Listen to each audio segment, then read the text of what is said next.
السلام علیکم. امید لرم چې روغ جوړ او صحتمند به وئ.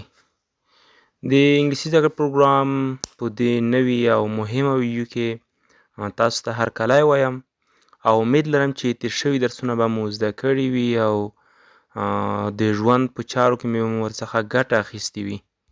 د معمول سره سم په دې ویډیو کې مې یو ځل بیا ستاسو لپاره یو څو مهمې او ضروري جملې راوړې دي او داسې جملې چې هغه تاسو ته په ورځني ژوند کې پکار کیږي او باید چې زده یې کړئ. نو راځئ چې په جملو باندې شروع وکړو، خو مخکې له درس څخه تاسو نه دا هیله کوم چې ویډیو درسره لایک، شیر او هم چینل درسره سبسکرایب کړئ. د مهمو جملو له برخې څخه لومړۍ جمله چې ده I can't go with you. I can't go with you. زه نشم کولی چې ستا سره لاړ شم. I can't go with you. زه نشم کولی چې ستا سره لاړ شم. بله جمله We will eat together. We will eat together. مونږ به یو ځای خوراک کوو. We will eat together. مونږ به یو ځای خوراک کوو.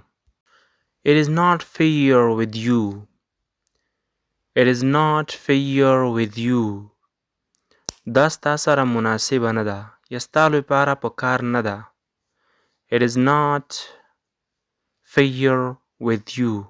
Whose number is this? Whose number is this? دا د چا نمبر دی؟ Whose number is this? دا د چا نمبر دی؟ You should call me tomorrow. You should call me tomorrow. سبا ته به ضرور زنګ راته کوي. You should call me tomorrow. سبا ته به ضرور زنګ راته کوي یا به خامخا زنګ راته کوي. Who is your English teacher? Who is your English teacher? د انګلیسي استاد دې څوک دی؟ Who is your English teacher? د انګلیسي معلم یا استاد دې څوک دی؟ You said nice. You said nice. تا ښه وویل. You said nice. تا ښه وویل. د انګلیسي ژبې ګرانو مینوالو، دغه و یو څو مهمې جملې چې په دې ویډیو کې مې ستاسو لپاره راوړې وې او در وړاندې مې کړې. امید لرم چې جملې به مو زده کړې وي او ګټوره به درته تمامه شي.